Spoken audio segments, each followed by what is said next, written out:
Hey y'all. So I never talked about this publicly, ever on any platform. And for the ones that do know me, of me knows, like, I don't tell my business. I don't put my business out there. I'm just not one of those people. But I've decided to share this with y'all on how my mom passed away from witchcraft. So she passed away right beside me back in 2012. She was 43 years old. And the person that put the witchcraft work on her was her sister, my aunt. We're going to call that Aunt Wanda, okay? My mom and Aunt Wanda was favorite sisters, right? They actually got a house in the same neighborhood. We all lived in the same neighborhood because they were so close, and we would go to Aunt Wanda's house just about every day. So throughout my childhood, I've always seen spirits, forms, shadows, figures, heard things. But I'm a kid, so I don't know what the hell is going on. I don't know what's going on, right? Fast forward, my mom was dating this guy, and he was our stepdad for years. Great man. He was our stepdad for years. I remember one time, y'all, we in the house, and he ended up waking up, and he was very disturbed when he woke up. So my mama had her bed. It was her bed, the mirror. You know how you had the mirror closet? It was the mirror closet and then the door. So he was like, when he woke up, he saw a shadow figure standing over my mom. Same house, right? I'm at the computer. I'm like fifth grade. I'm at the computer. I look down the hallway. If you look to my right, it's me and my sister's room. We had shared a room. Me and my sister's room. I saw a figure walk across the door. Y'all remember y'all parents or grandparents? Remember those big behind pictures that used to make like bird chirps and rainfall noises, and it lit up like the waterfall lit up? It was glass. A lot of people not gonna believe me. My mom had that on her wall. The picture fell off the wall, fell on the floor, and broke. I ended up getting my brother and telling my brother, like, hey, the picture just broke, da-da-da-da-da. He's trying to find a broom to clean it up. By the time he gets the broom and we go back to clean it up, it's back together. Believe it, don't believe it, I don't care. I know what happened. I had a lot of incidents happen like that. I might make another video on my incidents happening, but I really feel like a lot of this stuff was happening to me because of the work she was doing to my mom. Fast forward, my mom used to be a heavy-set woman, right? My aunt is still heavy-set to this day. But my mom used to be a heavy-set woman, and she ended up slimming down. She ended up losing her weight and slimming down to literally like my size, right? I'm 5'7", she's 5'6", we was kind of the same size. Out of nowhere, my mom's stomach started getting big, like real big, as if she was pregnant. Her stomach just getting big and big and big. So she goes to the doctor. The doctor tells her it's nothing wrong with her. But her stomach is big, but nothing's wrong with her. All right, so her health is getting really, really bad. She ended up going to another doctor, and they told her that she has high blood pressure, kidney failure, liver disease, and issues with her heart going on. All of these things. Mom, she just went from perfectly healthy to all of these things going on, right? Okay. So one day we're at my grandma's house, and it has to be a holiday because that's the only time like all the family would get together at my grandma's house, and I'm 12. So we at my grandma's house, and by this time my mom's on a walker. So she's like looking really depressed, sitting in the chair. She's looking really, really depressed. So I have another aunt that's a pastor. We're gonna call that Aunt Pam. So Pam was finna move back to where she was from, which was a different state, but she said God told her it wasn't time for her to move yet. She ended up taking my mom to a psychic. You know, back then, a lot of people ain't believe in psychics and all of that stuff, but she took my mom to go see one.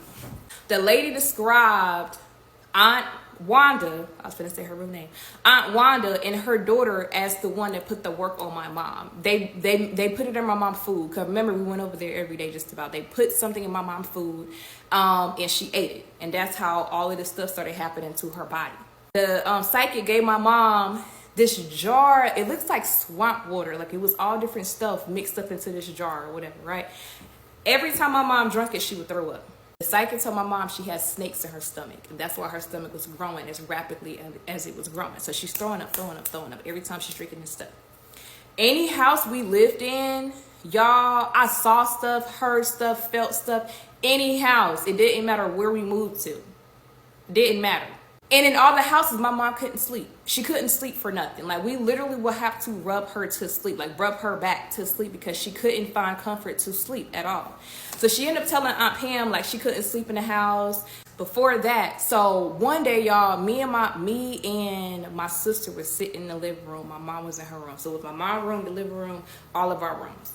My brother's friend came over. He's like, I'm just gonna wait for, your brother until he gets home in the room. I was like, all right, cool. Me and my sister watching TV in the living room.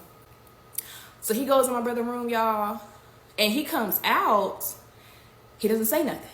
He just sits down on the couch with like a deer in headlights. Look. So I'm like, what's wrong with you? And he was like, man, like, it's something in your brother's closet looking at me. Like I said, it was a lot of stuff that happened in every house. I'm not even telling y'all half of what happened. Like, I'll probably put that in another video. So fast forward, like I said, my mom is telling Aunt Pam, she can't sleep in the house. Aunt Pam comes over with like her pastor friends and stuff. They end up spraying all of this stuff around. They sprayed it inside our house. They sprayed it outside our house. They took this salt and they put it at my mom's bedroom door. So they didn't put it at the entrance door when you first enter the house. They put it at the bedroom door. Days go by. Aunt Wanda comes over because my mom and Aunt Wanda locked in as sisters. Aunt Wanda comes over. Do y'all know Aunt Wanda talked to my mom from the bedroom door? I'm in the room with my mom, sitting on the bed with her. She talked to my mom from the bedroom door. The lady never crossed over the threshold of where the salt was at. Never did. It was so weird. And imagine seeing that as a kid. Okay, so fast forward, we ended up going to church because, like I said, my aunt's a pastor, but this particular day she's not preaching. It's another woman preaching, but Aunt Pam invited Aunt Wanda. So Aunt Wanda came as well. You know how, like, at church, the pastor will pick on whoever they're drawn to and ask them to come forward? So the pastor told Aunt Wanda to come forward. She went down there, y'all. I don't know what the pastor said to her. Aunt Wanda started throwing up green stuff. Like, I'm visualizing it as I'm telling y'all. She's throwing up green stuff, right? That was her first and last time ever coming back to our church. Okay, so days go by. And my mom ended up getting extremely sick, y'all. She's extremely sick. She ended up having to go to the hospital. She's in ICU. It's me, my Aunt Pam, my other aunt and her husband. So we're all in a room. My mom machine flatline. She dies. Aunt Pam is like, rushing all of us out the room. I don't know what she did, what she said. I don't know what happened because I wasn't in the room. But when we came back in the room, my mom was back alive. So when that incident happened, my Aunt Pam told my mom not to go back around Aunt Wanda. But of course, it's going to be hard because my mom was like, that was her ace boon cool. Like, Aunt Wanda, my mom was locked in. I'm running out of time. I'm not going to have time to finish this. I'm going to make a part 2. Because I left out so much stuff, y'all. But I'm going to make a part 2 leading up to her death.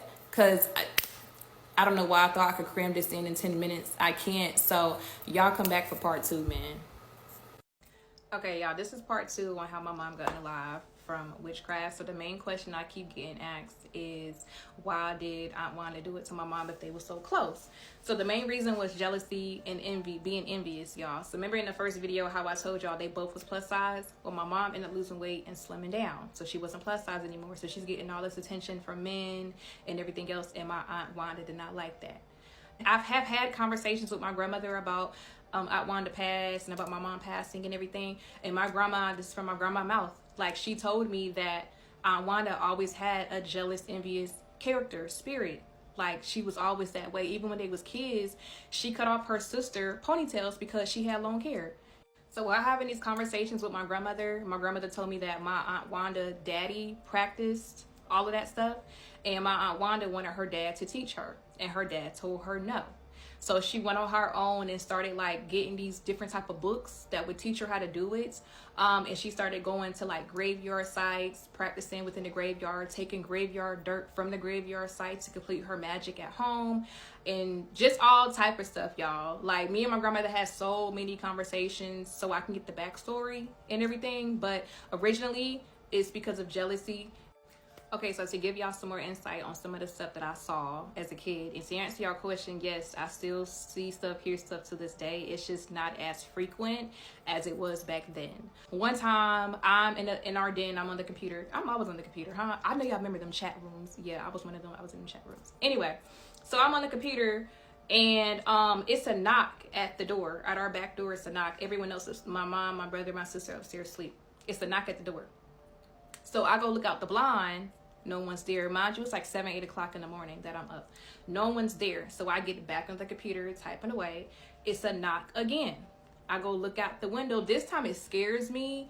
That did scare me. So I just end up running upstairs and getting in my bed. I never turned the computer off. I just ran away.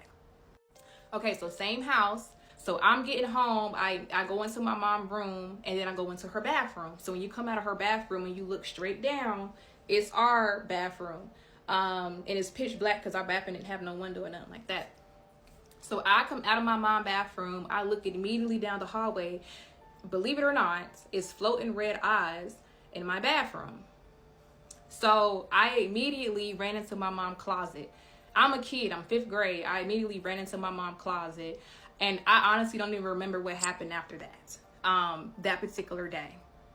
Like, it would be times, y'all, I would go to sleep and I would wake up with bruises, mainly on my back. I had like big bruises on my back. And when my mom saw them, she thought they was like dirt spots. I'm a kid. She thought it was dirt spots. And she took alcohol pads trying to like get it clean, but they would never go anywhere. So then it was a time my mom and another family member was in a car. They was going somewhere. So they was at an intersection. And they end up look to the left, they look to the right, nothing. As soon as they go out to drive, they got T-boned by a car.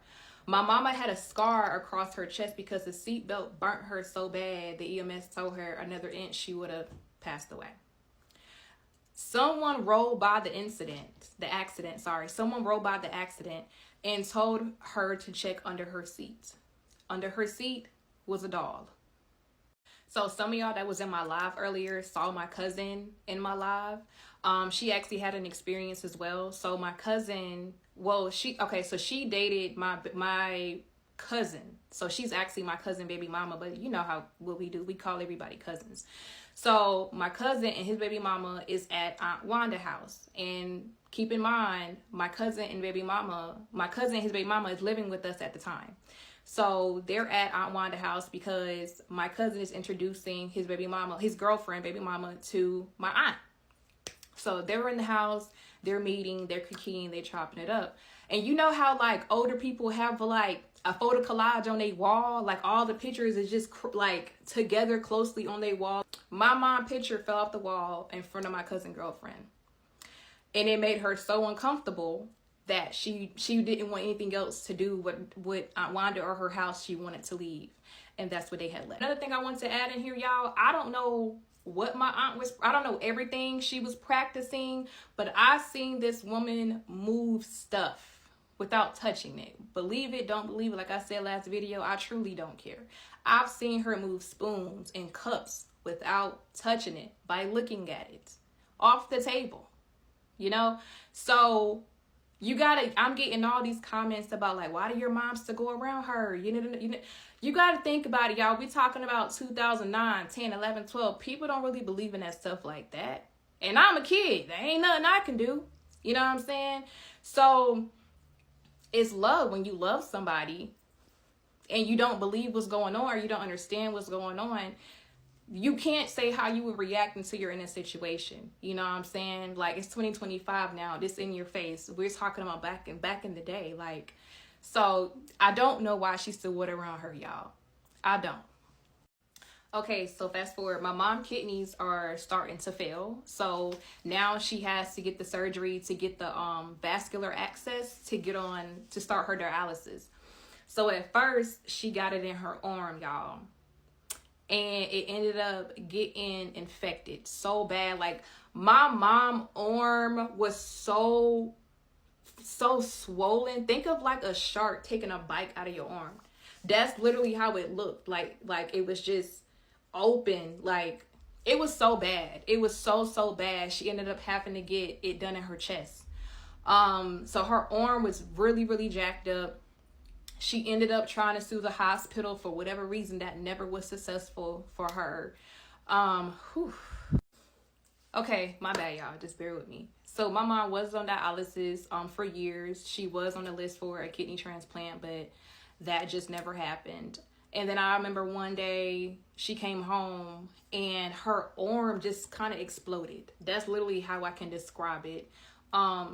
It just exploded. Blood was everywhere. Like she had to get so many blood transfusions, y'all, because she fainted. She passed out it's me, my stepdad, my sister, my brother, we're all trying to help her, while calling 911. I'm just visualizing it as I'm talking about. This is hard, y'all.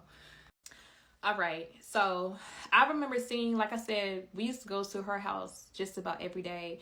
I remember seeing like black figures, black shadows all around her house. And then I used to always get mad at my mom because like when we would go over there, like my little cousins was over there and they used to walk the block. That's what they think. They will always walk the block. And she will always want me to come with them. And I'm like, no, like I want to stay at her house. She would never let me stay at her house. And I used to always wonder, like, Dad, why can't I stay with my cousins? Like, why can't I stay at her house? She never would let me stay at her house. So, normally, well, if you know or you don't know or whatever, after you do certain work, you have to bury it in the ground. If I had my folder with with the pictures of me and my mom, I would show y'all. Like, I have a picture of me, my mom, and my sister in my aunt's yard. She had so many statues, flower pots, ponds, crowded in her yard, y'all. And I ended up finding out every little statue that she had in her yard was because work that she has did was buried underneath it. I'm running out of time again, y'all. I'm so sorry. I told y'all on live earlier I'll do a part 3, 4, 5, whatever for y'all to keep this to keep y'all up to date on what has happened in my life. It is a lot. Just bear with me, y'all. Okay, I'm gonna make a part 3 for y'all. All right, so this is part 3 on how my mom got unalive from witchcraft. So a lot of the questions I keep getting asked is if I still talk to her. No, I don't talk to this woman. Okay, I do have 3 encounters with her after my mom. This is after my mom had passed away. I will let y'all know that in another part towards the end. Another question is, do my family still talk to her? Yes, some of them still talk to her, but I don't know the nature of their relationship because I don't even talk to them. So also I forgot to mention, y'all, outside of her having high blood pressure, kidney failure, liver disease, and heart problems, she also had thyroid problems. Like they used to be so huge in her neck. A lot of y'all also was asking to see a picture of my mom, y'all. She was beautiful. This is her.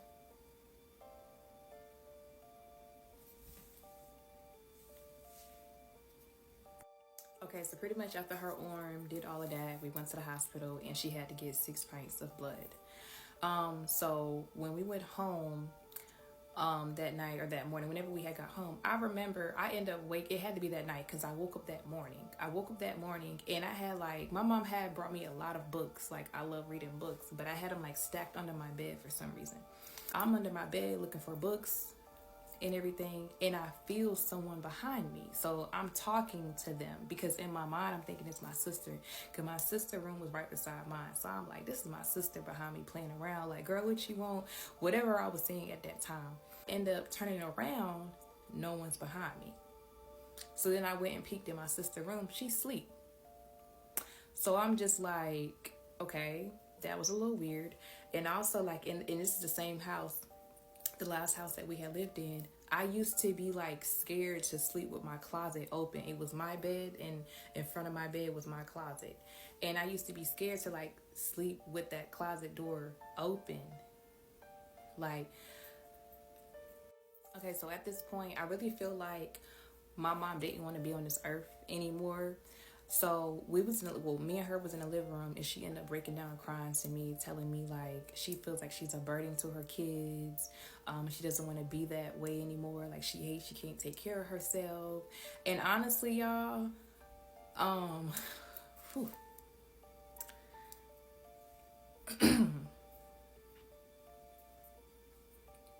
in that moment, I actually did okay, so like our thing we used to do, we used to write poems together. So in that moment, I ended up writing her a poem. And I remember I attached a song for Mama from Boys to Men. I attached that song to it because I was real good with like PowerPoints. I love doing PowerPoints. That's how I made it, and I attached the song to it. And I remember reading it to her.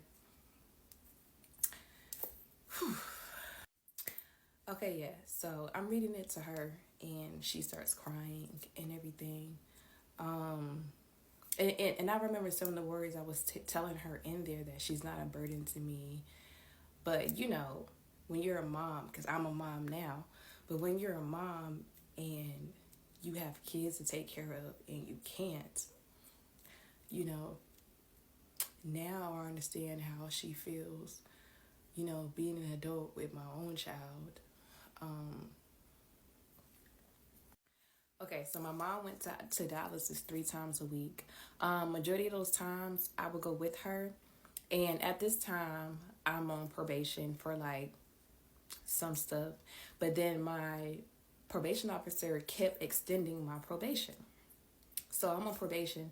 So by me not going to school and going with her to dialysis, he ended up violating me. Because it's like, yeah, I'm supposed to be going to school, but it's like, take care of your mom or go to school. Which one you gonna choose? Because like I said, my mom can barely walk, so she's gonna walk her. She's in a wheelchair and stuff. So just imagining her trying to get out the car with this walker or this wheelchair, I just couldn't do it. So 3 times a week, I would go to dialysis with her and sit with her. Well, she'd be in the back and I'd be in the front. But the nurses and stuff knew me so well because I was going with her for so long, and it would be 4 hours. 4 hours for those 3 days. But the nurses make sure I was good. Like, they make sure I ate, was warm. They make sure I was good. So fast forward, I end up getting violated for not going to school. I go to court. My mom takes me to court, and my PO violates me for not going to school, and he locks me up. So when he locks me up, it kind of like breaks her completely. I get locked up. And I was supposed to be locked up for a month. I got locked up in January because February I was going to job court. It was court ordered that I had to go to job court. I'm locked up for 1 day. The next day I get a call that my mom is in ICU on life support. So my PO comes up to the jail and he signs me out of jail. So I get released from jail. I end up going home, getting myself together. I end up going to the hospital to go see her. So she got like all these tubes and stuff down her throat, on her face and stuff. So I'm still like having a regular conversation with her, talking to her, holding her hand and stuff like that. Yeah, so I ended up going to job court. I was only at job court for like a month, but when I was there for like my first few weeks, you can go home on the weekends. So my PO ended up paying for me a bus ticket, so I can go home. Went home for the weekend, visited my family, visited my mom. I came back to job court. I ended up getting in a fight. They ended up kicking me out. Well, actually, they didn't kick me out for the fight. They didn't know I was on probation. So when my PO came up there after the fight to see what was going on, that's when they found out I was on probation. And then that's when they ended up kicking me out. Okay, so when I get home from job court, my PO felt like it wasn't a good idea for me to stay at home because my mom's still in the hospital. And my brother wasn't 21 yet, so he felt like it wasn't smart for me to stay home. So he ended up placing me with... My mama never lost custody of me. Let's get that straight. But he ended up placing me with another aunt. So I'm staying with that aunt. But how my mama raised me and how, you know, she was raised, it didn't mesh. I wasn't there for long. I ended up leaving, going back home. So when he found out that I was back home, he ended up putting me in a group home. I was in a group home like an hour away. I was so mad I didn't pack nothing. I didn't pack nothing because I'm so mad that I can't stay home. Now I'm in a group home an hour away. So when I first got there, I acted out so bad. And they told me that if I didn't calm down, I wouldn't get visitation to go see my mom. My mom's still in the hospital. This is months later. My mom was in the hospital from January to June. So they told me I wouldn't be able to go see her. So I ended up calming my act down, getting my acts together, and they started giving me visitations to go see her. So I'm going to go see her, and by this time she can't, like, she can open her eyes and stuff. She can't really speak like that, but she was able to write. So she will write down like whatever she had to say or something, and like she'd still be crying and stuff like that. But she used to tell me like all the time, like she want to go home, she want to go home. So I saw her a couple times when they would let me go see her and stuff. I was in the group home probably for like 2 months. Aunt Pam was the one going to court for me. And that's when they decided to let me stay with Aunt Pam. So they ended up taking me out the group home. Finally, they took me out the group home, and I ended up staying with Aunt Pam. So I can never get through this on time. I'm running out of time, y'all. But I can pick up where I left off here. My bad. It's really, really, really emotional for me, y'all. But I'm going to get through it, and I'm going to continue telling y'all. So I will do a part 4 and pick up right here where I left off at. So yeah, just come back for part 4, and I'm going to continue with my mother's story. Okay, so this is part 4 on how my mom got in alive from witchcraft. Don't mind my band. I just installed my wig. Okay. Anyway, I believe in part 3 I left off at my Aunt Pam going to court for me and stuff like that. So she went to court for me, and the court approved for me to go stay with her. So the day that I went to go stay with her, the next day we went to go visit my mom. Me, my sister, and my grandmother went to go visit my mom. So we up there, we talking to her. My mom is getting out the hospital the next day. Literally the next day she was getting out. She's good. She's not on no more life support, like all of that. It's June 28th, 2012. That's the date. Remember, she was in the hospital since January, early January. So we was finna leave, and then out of nowhere, my mom just started crying. Like as we walking out, she busts out crying. So being that I didn't been to the hospital so many times with her, stayed with her and all of that, and I had just got to my aunt's house the night prior out of this group home, I'm like, I told my grandmother and my sister I'm gonna stay with her. So I did not, the aunt I was staying with, I did not call her and let her know I was staying up there. So we up there, we talking and stuff like that. And I end up going either to the gift shop or I went to the cafeteria. I can't remember, but I went to one of those because I always go to those. So I went to one of those. When I came back, my mom had food that wasn't from the hospital. She had food. So I asked her, I was like, who brought you the food? And she said her best friend. We're going to call her best friend KK. She said KK brought her the food. But it was like very swift. Y'all got a hospital. So mind you, I'm going to the cafeteria or the gift shop. I was probably gone maybe up to 30 minutes because it's a long walk. So I'm like, okay. So I got in the chair. I'm sitting beside her and we talking and stuff like that. And then the nurse came in and checking her vitals and stuff like that. Everything is good. She good to go. So I'm laying down on the couch and stuff like that. And I hear her machine beeping. And it's beeping. And it's beeping. And it's beeping. So when I get up to touch her, she's getting cold. As I'm touching her hand and she's getting cold. So at this moment, I knew she was like passing away. I knew she was passing away. Well, right before her machine flatlined, I kissed her and I told her I loved her. She flatlined. And all the nurses came rushing in. Like the doctors came in and like trying to give her like the whatever that word is. Try to give her that CPR, all that stuff, but she was gone at that moment. So I called my aunt Pam. I called her and I was like, as soon as she picked up the phone, she was like, "Where are you at? Like, why didn't you tell me you was staying up there?" And I was like, "Well, my mama just died." And she was like, "What?" And I'm like, "Yeah, like she just died or whatever." I can't even lie to you. I don't remember the rest of the conversation. So then I called my brother. I called my brother and I let him know like our mama just passed away, and he got extremely quiet on the phone. He didn't say nothing. And my sister was asleep. So when my cousins had went over there to our house to check on my brother and stuff, and when they told my sister, they woke my sister up and told my sister, and she thought she was dreaming. She literally could not believe it. She thought it was a dream.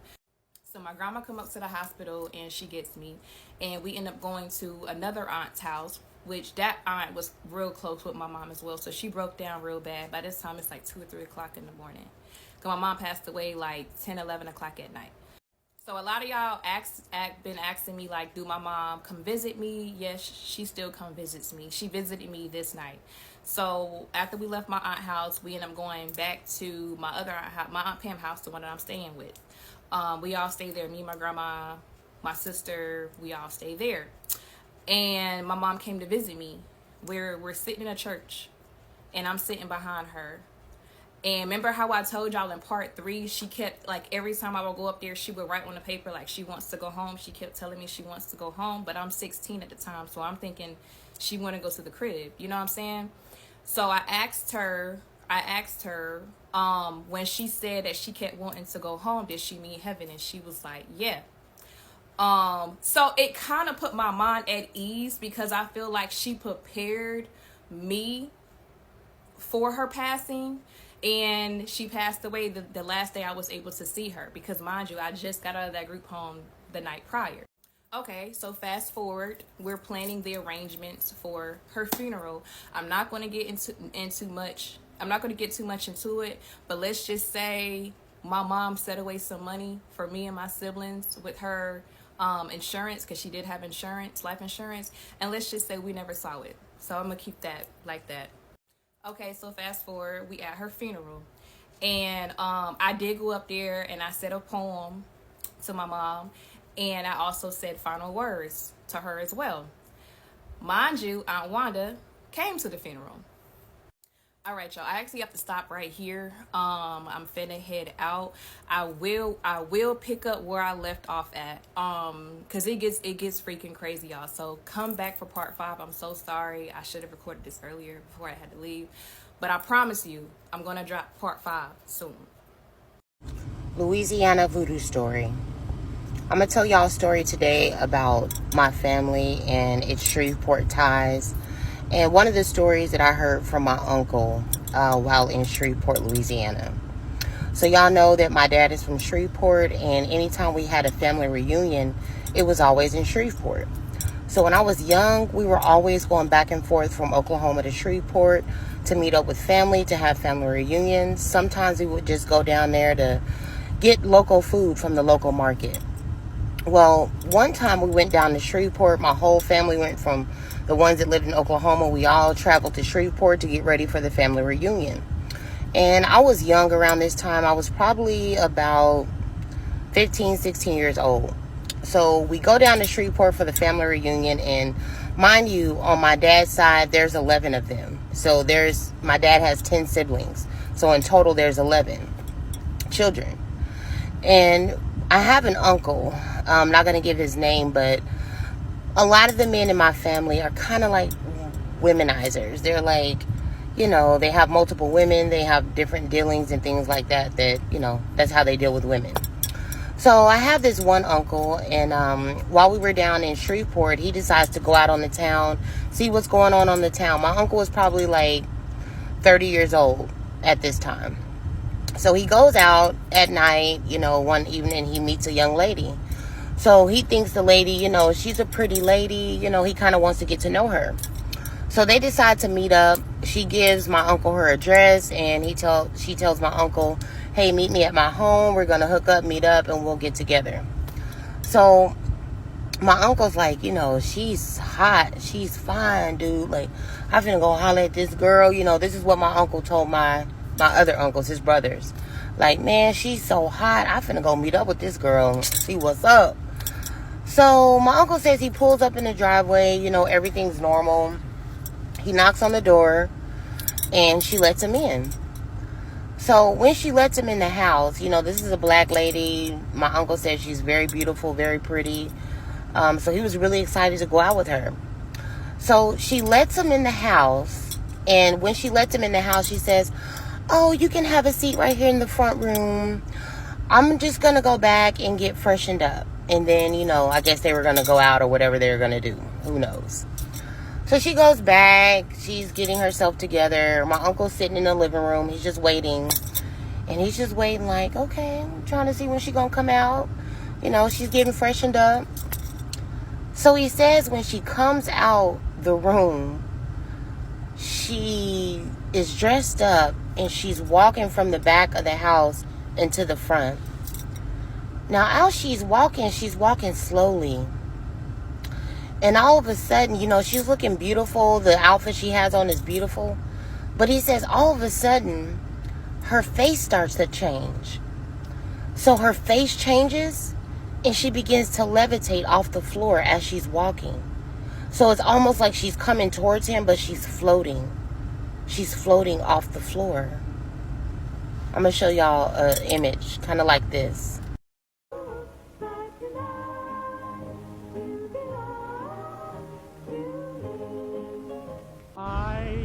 So she's floating off the floor, literally floating. So my uncle says, you know, he gasps, he's scared. He's like, he gets up, he gets his shit, and he gets out the front door. Oh shit, he gets out like just in time. He ran out that front door. He got in his car.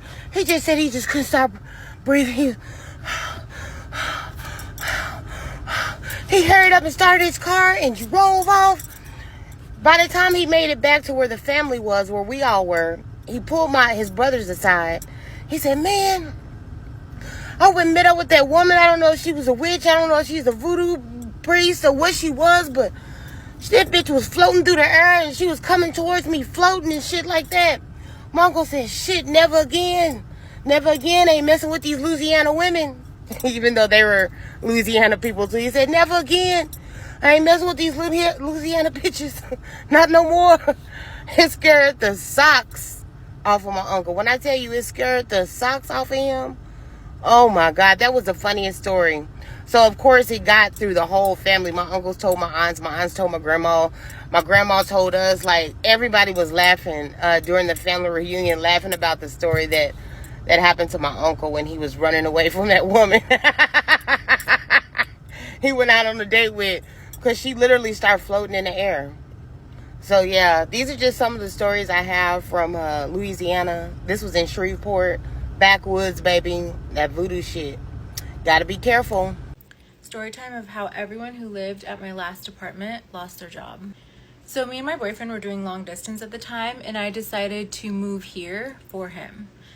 And basically, I knew I needed a roommate, but I wasn't ready to live with him, so I was kind of looking around to see what I could find. So I hit up an old friend from college, and I'm like, hey, like, I'm looking to move, and, you know, are you in the market for a roommate? And she was like, holy cow, yes I am, let's get together. Let's call this person Kylie. So we move in together, and everything's going really well. She's going to work, I'm going to work, nothing's going on.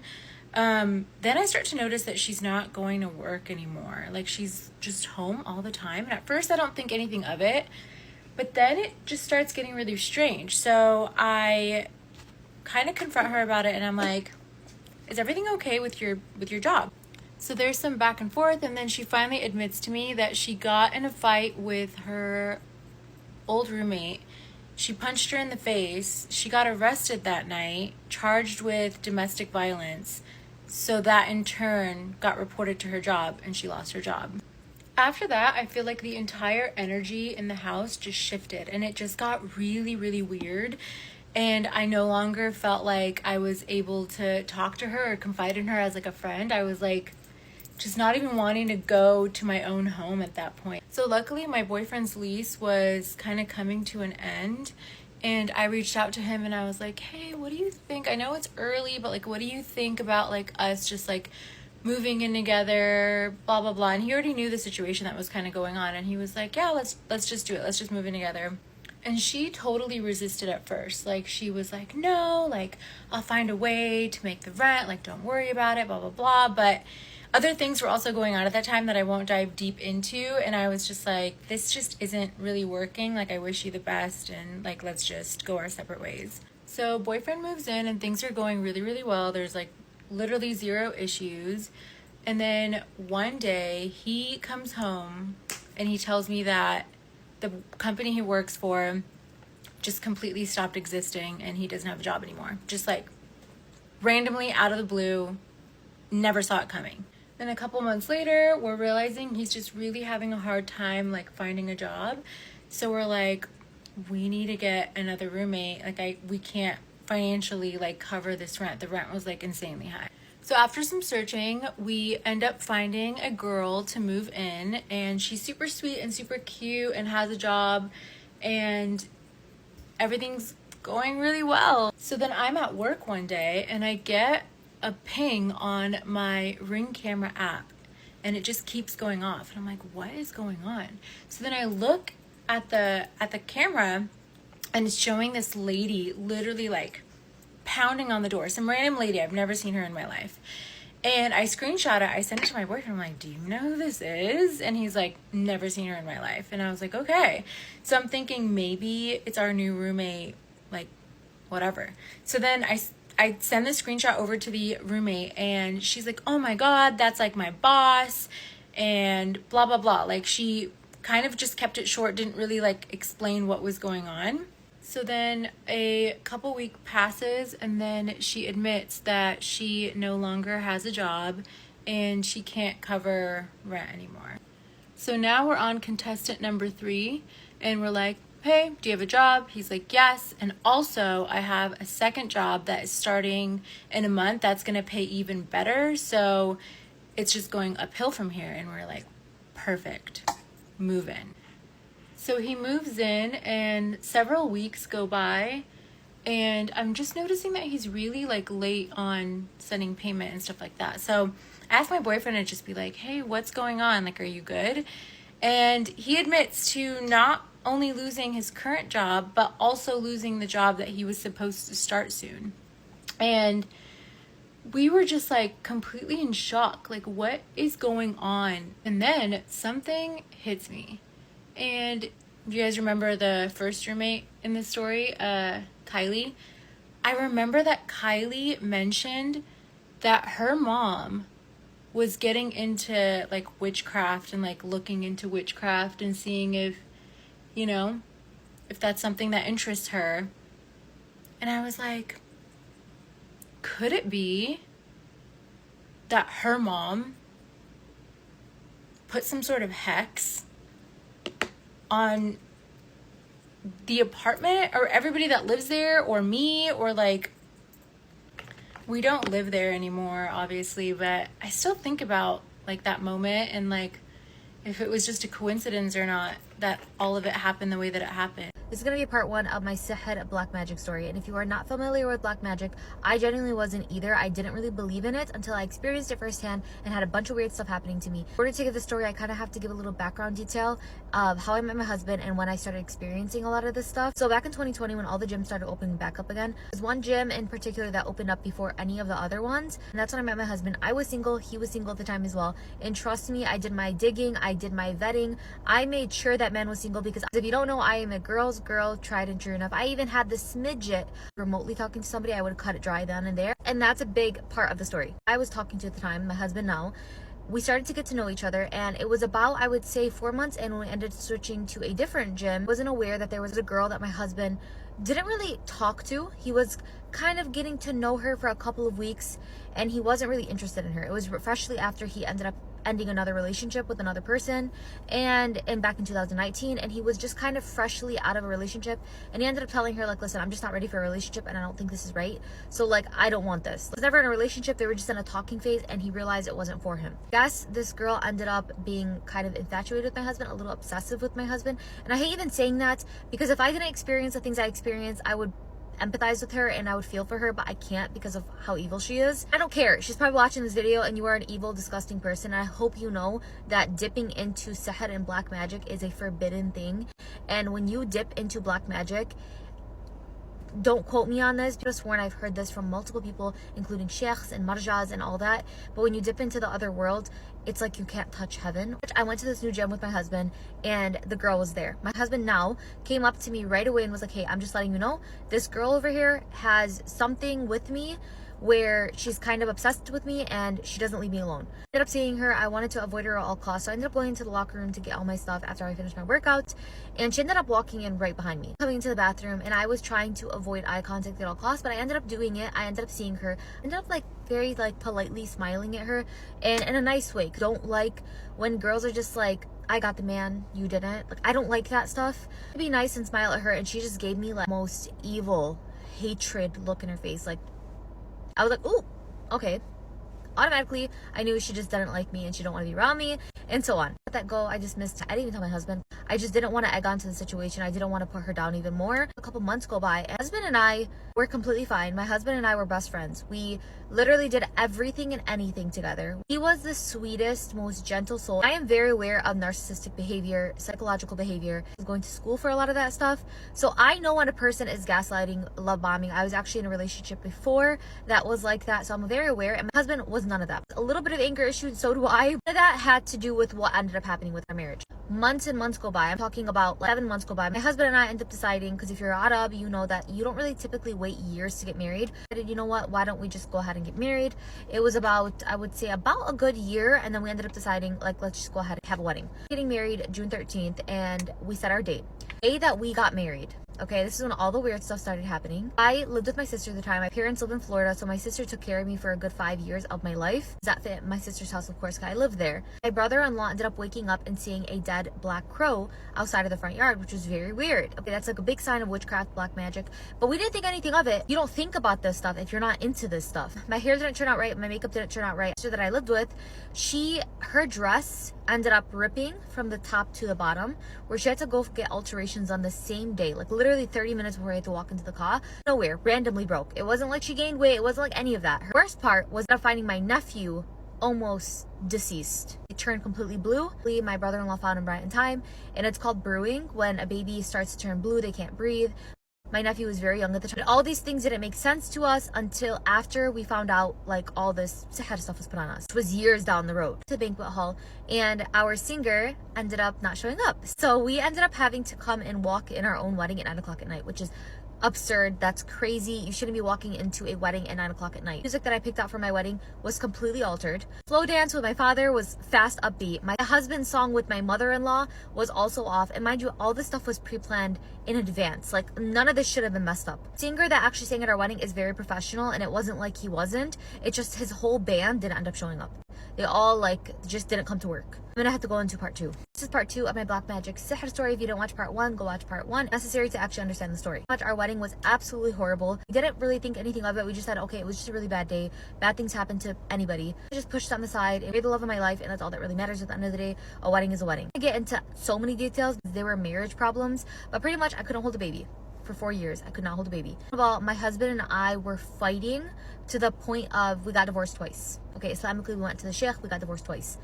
All these things kept happening. We were fighting so bad. Mind you, we were the perfect couple. Always argue and bicker over little things, but we'd solve it and have a solution right away. At this point in our marriage, we literally couldn't resolve anything. We were bickering and fighting about the smallest, stupidest things. We hated each other, and I could tell it was more my husband. I hated the words that were coming out of my mouth. The sight of me repulsed him. The things that were happening in my marriage was deteriorating. We ended up divorcing in the 4 years that we were married twice, and then coming back together, of course, because nasib is nasib. Okay, no matter how much you try to break up a marriage, if you are nasib with this person, you are going to come back to this person. And that's God's plan. That you can't do anything about it. You can work with the jinn all you want, but that's not going to happen. Marriage problems, but my physical body was also deteriorating. I never had acne problems. I never had hair problems. If anything, I had extremely long, voluptuous hair. My skin was always remotely okay. Like, I had slight breakouts, but nothing severe. In my body, I took care of myself. At this point in my life, I was gaining excessive amounts of weight, and I was fluctuating. So I would, like, gain a bunch of weight, go back to being normal, gain a bunch of weight, extremely inflamed. My skin was also inflamed. I was getting severe cystic acne. My hair was falling out to the point where I had chunks coming out at a time. I understand this all, but this is a big thing of black magic. And to conclude this video, finding out from somebody that she was the one that somebody very close to her, okay? Very close to her, that she ended up putting it on us. We ended up talking to a sheikh, they got it removed on us, and everything went back to normal.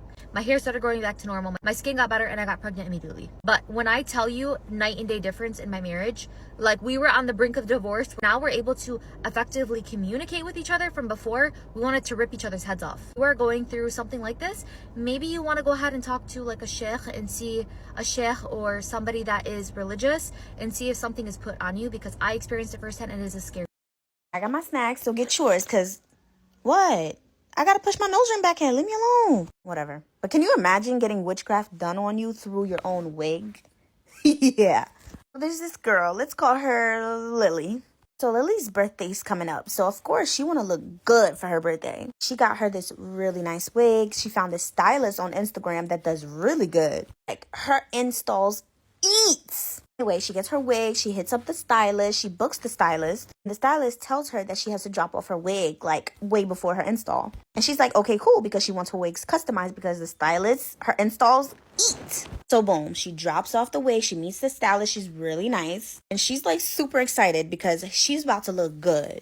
So the day before her birthday, that's the day she booked. She goes to get her hair done. She gets there. Stylist is really nice. Place is really nice. She sees her wig and her wig looks good. So she's excited. Like she's about to be a bad bitch for her birthday. Gets her install. It turns out really nice, really cute. She leaves very happy. The next day was her birthday and she had a birthday dinner planned for the next day. She also had like other appointments for the rest of that day, like nails and stuff like that. So she went and got that done. And towards the end of the day, she started to get a headache. But she didn't really think much of it because she did just get her hair done. So the braids are probably kind of tight.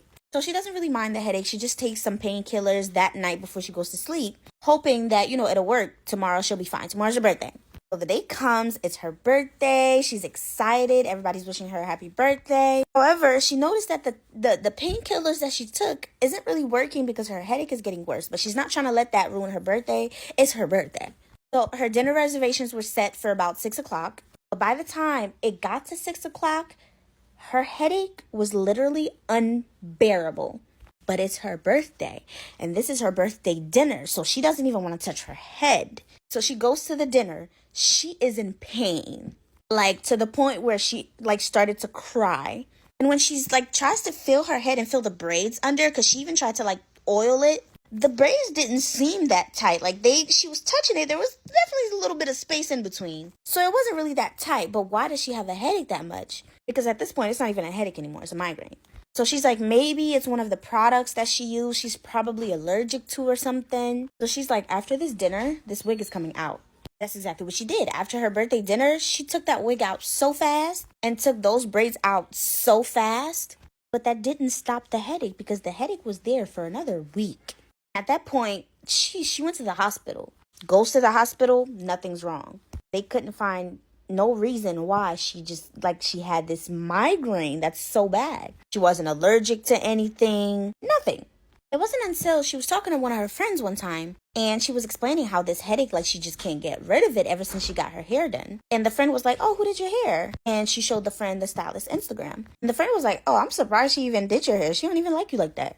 The girl's like, what? What do you mean? I don't have no beef with this girl. I don't even know her. The friend is like, oh, you do know her. You just don't remember her. She's from our high school. She went to school with us. Lily's like, she did? Friend is like, yeah, she definitely went to our high school. I didn't notice her because y'all didn't have any classes, but she definitely went to our school. And she doesn't like you. Lily's like, why doesn't she like me? I didn't do anything to this girl. Now, a little background. Lily was very popular in high school, popular girl. But the thing is, she wasn't a mean popular girl. She was one of those nice ones.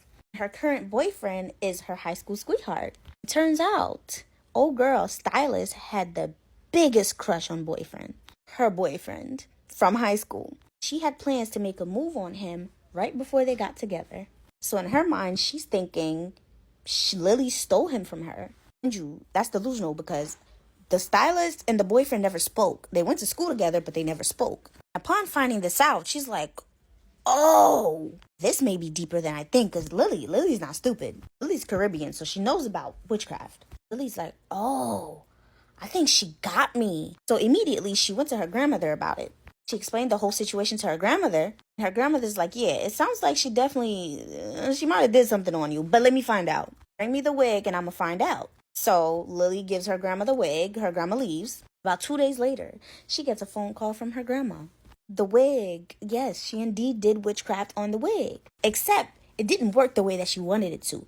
All of Lily's hair was supposed to fall out. I mean, bald. Was supposed to give Lily alopecia. However, that's not what happened because Lily's Caribbean. Lily's protected. So Lily really only got a really bad headache, which she still has at the moment after explaining everything to Grandma. She still has the headache.